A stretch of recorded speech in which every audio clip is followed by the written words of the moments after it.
Bienvenidos chicos a este video que tiene la intención de ayudarles a resolver las dudas que puedan tener sobre las actividades de la unidad 1 que tiene que ver con el flujo a través de lechos porosos. Y para ello vamos a empezar con algunas cuestiones muy básicas. Vamos a entender como operación unitaria a todas aquellas partes de un proceso en el que la materia prima sufre transformaciones ya sea físicas, químicas o biológicas, y esas transformaciones nos van a permitir acercarnos al producto final que queremos obtener. Ahora, cuando tenemos partículas pequeñas que forman lo que llamamos un lecho, esas partículas no abarcan todo el volumen que tiene el lecho, sino que forman unos pequeños canales donde puede pasar un fluido, ya sea un líquido o un gas. A eso le llamamos porosidad. Y el lecho sería un lecho poroso. Estos lechos porosos van a poder servirnos para varias cosas. Por ejemplo, podemos filtrar, podemos separar un componente contaminante si queremos purificar un fluido. Podemos utilizar catalizadores como estas partículas para acelerar o retrasar procesos biotecnológicos. Y bueno, en fin, hay varias aplicaciones. Lo que interesa también es entender el concepto de fluidización. Cuando las partículas están en este lecho, básicamente por el mismo peso se van a estar acomodando. Cuando pasa un fluido a través de ellos, ese fluido va a llevar cierta fuerza que puede, dependiendo de la velocidad, llegar a un punto en el que empieza a arrastrar a las partículas. A ese punto, a esa velocidad en la que empieza a arrastrar el lecho, le llamamos, y decimos que empieza la fluidización, y esa velocidad sería la velocidad mínima de fluidización. Para empezar a ver las fórmulas con las que vamos a trabajar, la primera de ellas va a ser esta para el diámetro equivalente de la partícula. Básicamente lo que hacemos es considerar que las partículas tendrán la misma forma, el mismo tamaño, y para eso vamos a dar digamos, un diámetro que represente a todas las partículas. Para ello se toma esta fórmula, es 6 por un factor de forma entre el área superficial específica. El factor de forma o la esfericidad de las partículas se toma de una tabla que, bueno, Ibarz la tiene, la tomó de Levenspiel, y bueno, dependiendo de la forma que tengan principalmente nuestras partículas, va a ser ese factor de esfericidad. Si son esferas, si son cubos, también depende de la proporción que tenga, si son cilindros o discos. También, para el área superficial, esta es más que nada una relación que tiene entre el área de la partícula dividida entre el volumen de la partícula. Si son partículas cúbicas, pues es 6 entre el lado, se simplifica mucho. Entonces, aquí imagínense que entre más contornos, entre más arruguitas tenga la partícula, tendrá más área, y es lo que trata de ver esta variable. Otra variable que tenemos que calcular es la porosidad o la fracción de huecos. Esta, bueno, dependiendo de los datos que tengamos, podemos utilizar una versión de la fórmula que implica las densidades, la densidad aparente, que es la que vemos del lecho, incluyendo los huecos, y la densidad del lecho, que es básicamente del material. Y la otra, que toma como datos la altura inicial, la porosidad inicial y la altura final del lecho. Aquí hay que tomar en cuenta que cuando tenemos el lecho en estado estático, o sea, cuando la velocidad no es suficiente para arrastrarlo, cuando no hay fluidización, vamos a tener una porosidad. Si hay fluidización, entonces las partículas se van a separar y eso va a aumentar la porosidad. Por eso tenemos ambas versiones. Una ecuación importantísima es la ecuación de Ergun, que bueno, como vimos en la parte teórica, no es la única ecuación que hay para explicar este tipo de flujo a través de lechos, sino que tenemos una ecuación para el flujo laminar, una ecuación para el flujo turbulento. Lo que trata la ecuación de Ergun es hacer un solo modelo matemático que nos sirva para cualquier caso. No importa el régimen, si es turbulento o laminar, podemos utilizar esta ecuación.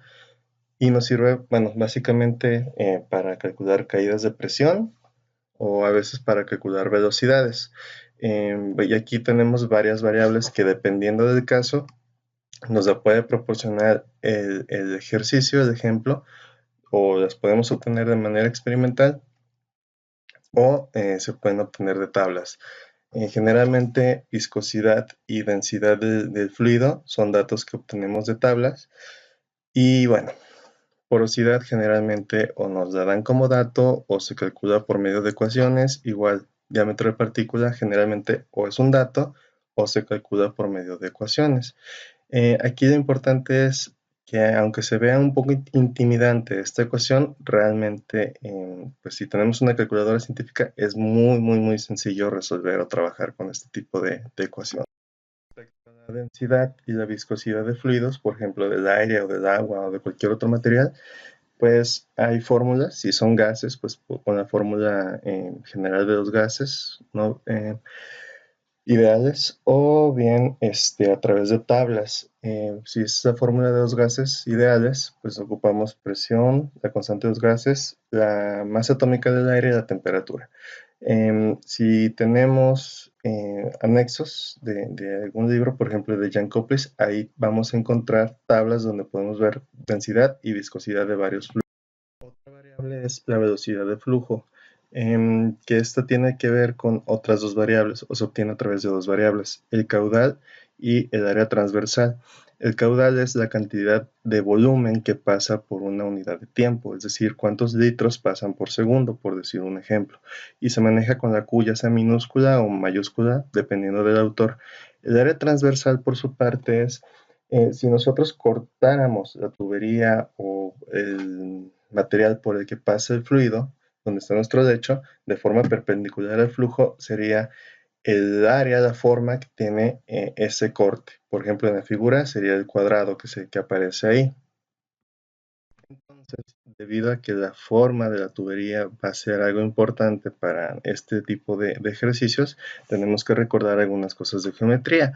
Generalmente las tuberías son cilíndricas, entonces básicamente vamos a trabajar con el área o la superficie de un círculo y tenemos la fórmula pi entre 4 por el diámetro del cuadrado. Y bueno, generalmente las partículas del lecho las vamos a considerar esféricas, entonces vamos a tener la fórmula del volumen igual a pi entre 6 por el diámetro al cubo. Finalmente, algunas estrategias que me interesa revisar para encontrar la velocidad mínima de fluidización son dos.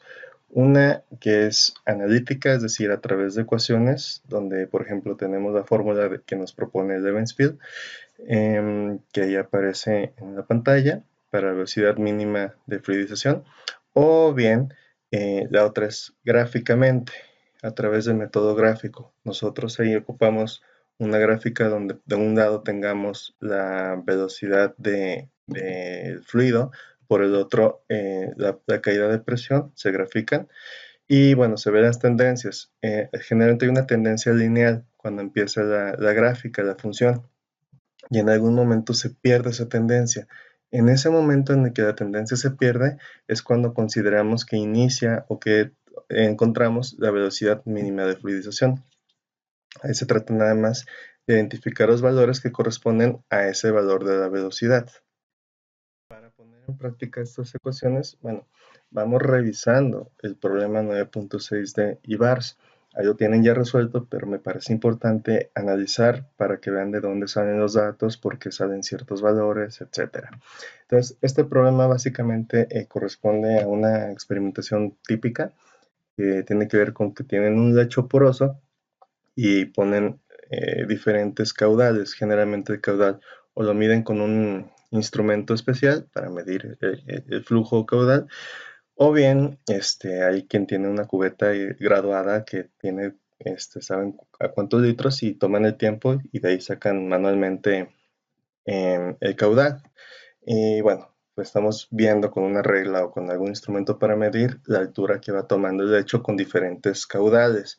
Ahora, también nos dan algunos datos generales que es importante revisar. Aquí básicamente lo que nos piden es encontrar la velocidad mínima de fluidización y la altura del lecho en ese instante en que ocurre la fluidización. Para ello, bueno, básicamente lo importante es rescatar aquellos datos que nos está dando el mismo problema. Bueno, en ese sentido, vamos a tener que el ejercicio ya me está dando datos, por ejemplo, el diámetro del lecho, las condiciones en las que entra el aire, de temperatura y presión, nos da diferentes datos de caudal y de altura de lecho, que son los datos que corresponden a la tabla. Asimismo, en los datos adicionales me da el factor de forma y un dato que es que 500 granos desplazan 12 centímetros cúbicos de agua, es decir, nos está dando el volumen. Bueno, y ya con eso podemos empezar a trabajar. Aquí lo importante es ver qué estrategia vamos a desarrollar. Recuerden que lo importante para calcular velocidad de fluidización es tener tanto velocidad como caída de presión graficadas. Para ello ocupamos llenar una tabla en la que vamos a tener pues distintas variables. Aquí, bueno, básicamente estoy tomando los datos que ya nos da el mismo ejercicio, que son de caudal y de altura de lecho. Altura de lecho los estoy poniendo en metros y caudal originalmente viene en metros cúbicos por hora, pero nosotros, para no confundirnos con las unidades, porque luego eso es un problema, les recomiendo calcular el caudal de una vez en metros cúbicos por segundo. Eso van a hacer dividiendo el dato que les dan de caudal entre 3600, porque recuerden que una hora son 3600 segundos. Y bueno, los otros datos corresponden a porosidad, que ocupamos calcularla para encontrar la caída de presión, y la velocidad de flujo. Entonces, ahí les estoy poniendo con qué ecuación necesitan trabajar cada uno de estos valores, con qué ecuación los pueden obtener. Y bueno, básicamente con eso empezamos. Haciendo recuento, entonces, realmente lo que yo necesito aplicar es la ecuación de Ergun para obtener la caída de presión.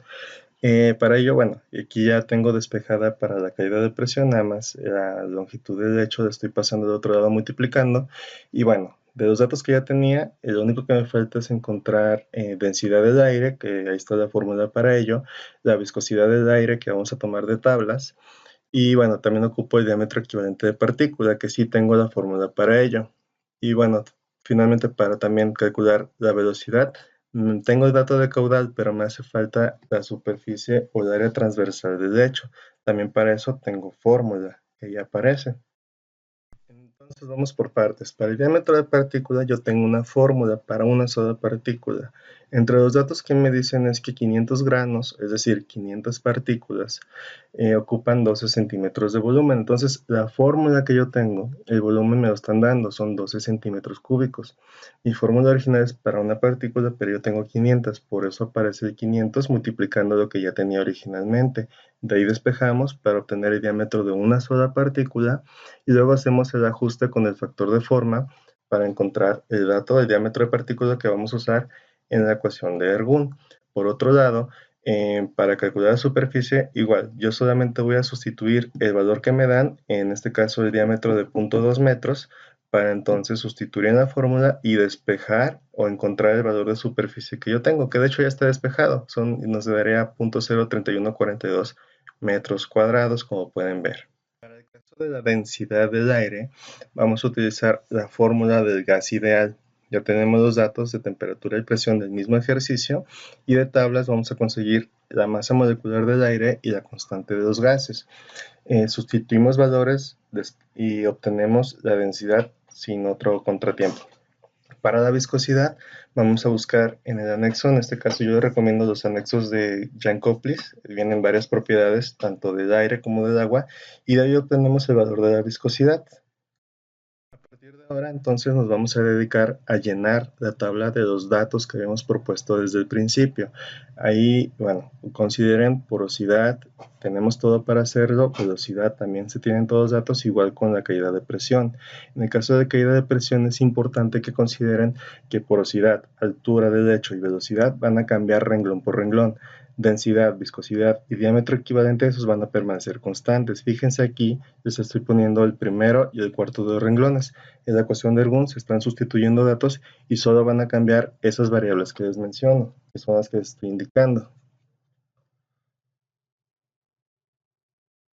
Que se tienen todos los datos, entonces podemos hacer otras dos columnas o una tabla aparte donde obtengamos el logaritmo de la velocidad y el logaritmo de la caída de presión de cada renglón.